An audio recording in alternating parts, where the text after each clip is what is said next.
as music makers, as creative people, I think there's a reason for all of it. And I think the more you stay open and the more you ask questions honestly and authentically, the things that mean the most to you, not out of pride or conceit, you're not asking because you're envious of somebody else, but like authentically, at the end of the day, when no one's watching, you're like, what am I doing here? Why am I making this? What does this mean to me? Where am I going? I think if you ask those kind of questions and you stay in that listening, observational mindset, which is thankful, curious, and excited, that will lead you into all good things.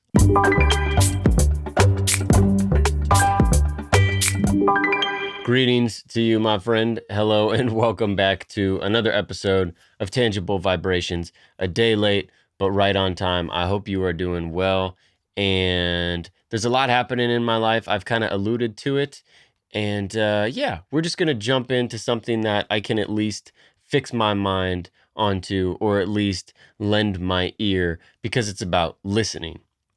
And not too long ago, just a few days ago, I posted on my BandLab profile, and it says, this is what I wrote. We all begin as listeners, thankful and curious for the excitement we experience. Let us therefore, now as music makers, continue to listen with thankfulness and curiosity, lest we lose that same excitement. So that may sound almost scriptural or a little, I don't know, old in its delivery, but I was trying to make it sound grandiose, and I love using language that really emphasizes the importance of things, and that's what I was trying to do.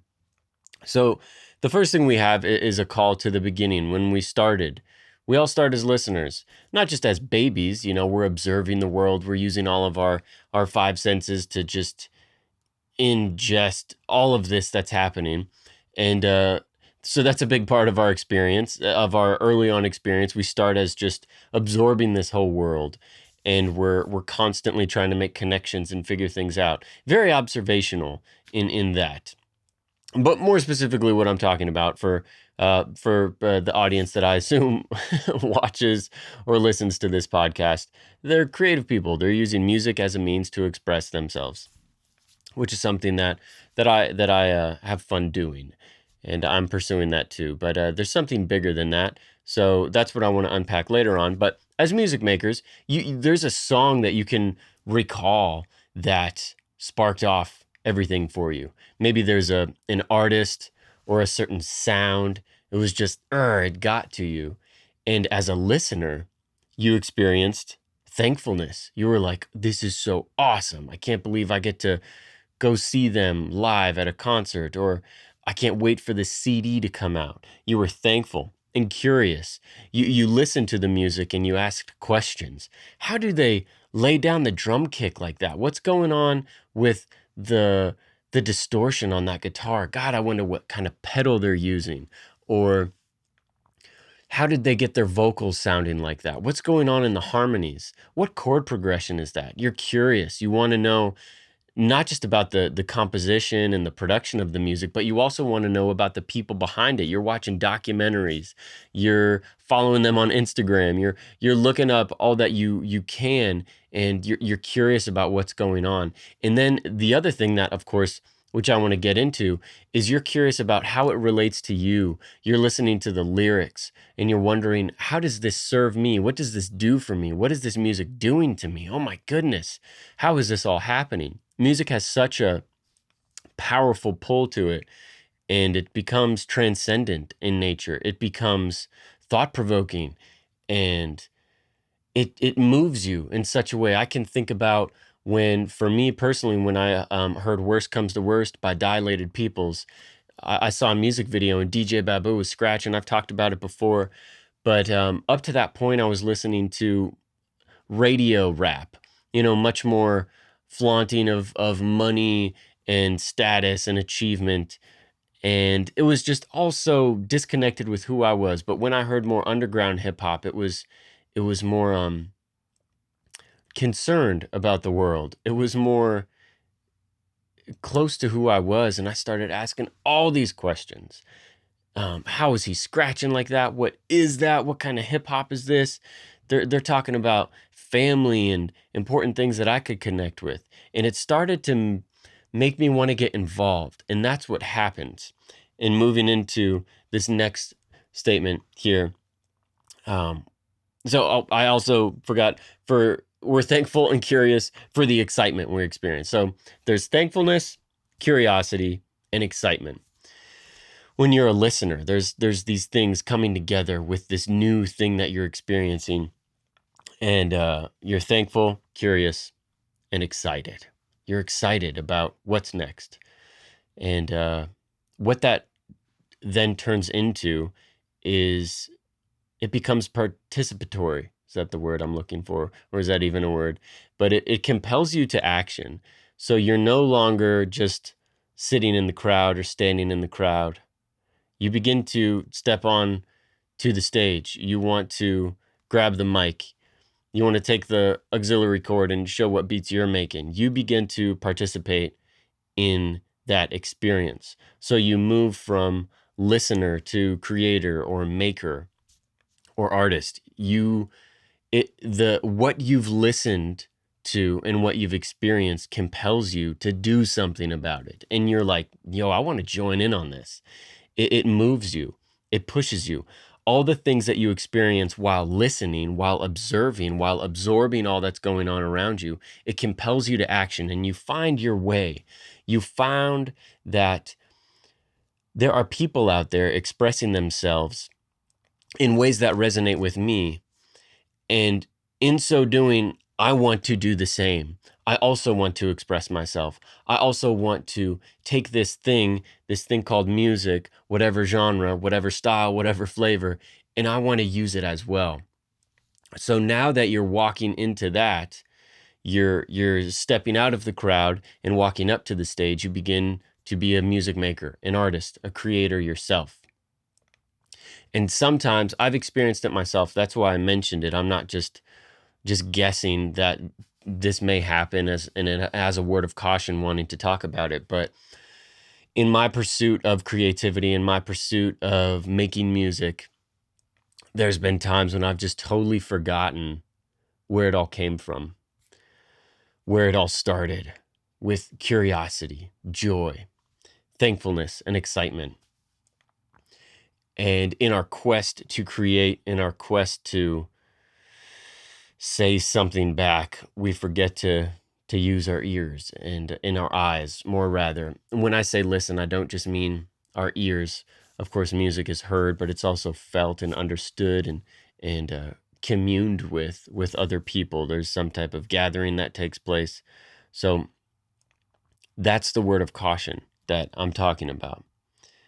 Now, as music makers, let's continue to listen with thankfulness and curiosity, so we don't lose the same excitement all in the beginning. So, of course, before I jump into the more meat and potatoes of it, we'll talk about more practicalities, things that you can apply right now.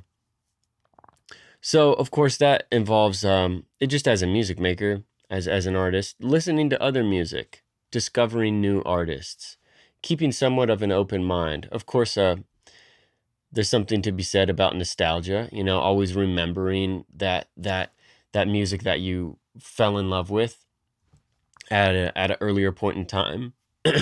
So recalling those moments is super important, being thankful for those moments, thankful that you have found something that connects with you so much so that you can now do something about it. It gives you purpose and solidarity. Like you have something to stand on because you found a way to express yourself. I think that's really important, to be thankful for that and to stay excited and curious. So a lot of that is active learning. You're still ingesting, and it's easy to, let's say, if you found a technique or you figured out some way to do a thing, some way to record your vocals or some way to play guitar, and if you just stick on that, you'll lose that excitement. You'll lose that curiosity. So there is a constant need to ask questions, a constant need to poke and prod and figure things out and do research. So that's why creative people, while they're continuing to create, they're also learning. It is an active learning process. Now, zooming out a little bit outside of music, are you still with me? I hope you are. I don't know where I went there for a minute, but I think because I want to go somewhere else, because for me, it's much bigger than music. And I think there's kind of a key to life, to not be too cliche in all of this, but there are practical measures that I was just talking about. So obviously, keep going. That's why I say make more music. And in making more music, you'll realize that a big part of that is continuing to be a listener, to be thankful, curious, and excited. Hopefully, that's really the goal. There should be some type of outpouring. If you're totally dedicated to this music thing and you're excited about it, it should kind of flow. There should be some type of natural thing to it. If you feel that you're just constantly going up and down and it feels like drudgery, yes, that's creativity, but I don't think that's it. I think there's this overemphasis in the creative communities online or things that I've read, like things about writer's block and how up and down creativity is, and it's this fleeting thing. Yes, and that's to be respected, because as I believe, and that's where I'm going with this, there is a force that's bigger than us that moves through us, and it comes in waves, it oscillates, it goes up and down. There's a vibration, a tangible vibration. That's why I've named this podcast this. It's fundamental to my belief that there's ins and outs, and there's a time for everything, and you have to respect that. You can't just be screaming at the microphone all the time. Sometimes you got to whisper. Sometimes you got to breathe and take a step back. So being an active musician or an active producer should flow, and you respect that flow, and it becomes natural to you. So I don't know where I went with all of that. Hopefully you're following still.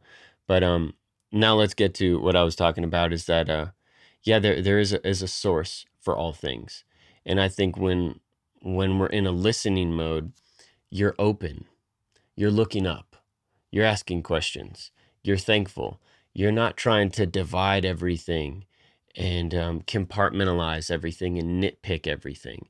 As a listener, maybe there's a critical ear that's that curiosity I talked about, but you're not doing so to be destructive or to take things apart. You're listening because you want everything to explode in the meaning you want to expand everything, maximize everything, and see as much as you can. There's this curiosity that wants to get an overview of the landscape and see everything for what it is. And I think that's necessary for life as well. We continue to ask questions. We continue to ask, why am I here? What am I doing here? You're seeking something that's grand, and the more that you seek it, the grander it gets. And you realize that there is no end to this greatness that I'm seeking. And you seek it out, you call to it, you try and connect with it, you try and speak about it, you make songs about it. You find people as well, and you ask them questions. And I think if you stay in that state of a listener, which is thankful, curious, excited, kind of at the edge of your seat, ready to take notes. If you adjust to that in your life, you'll realize that things get bigger and bigger. There's this greatness behind everything that when you pursue it diligently, you'll stay excited. There's more than enough to be excited about. So as music makers, as creative people, I think there's a reason for all of it. And I think the more you stay open and the more you ask questions honestly and authentically, the things that mean the most to you, not out of pride or conceit. You're not asking because you're envious of somebody else, but like authentically, at the end of the day, when no one's watching, you're like, what am I doing here? Why am I making this? What does this mean to me? Where am I going? I think if you ask those kind of questions and you stay in that listening, observational mindset, which is thankful, curious, and excited, that will lead you into all good things. I fully believe that. I believe that the truth is revelatory. And it's progressive, meaning that if you're seeking the truth, you'll walk with it. It will walk with you. There's a progression, and it will be revealed along the way. So that's why it's important to keep doing it. But don't forget where you came from. Don't forget where it all started. And that started with you hearing something and getting curious and excited and being thankful that you were a part of it. With all that being said, I'm thankful that you are here. I'm curious what you are up to, and I'm excited to see what happens next. I love you. I hope you felt that. Thanks for listening to Tangible Vibrations. Peace.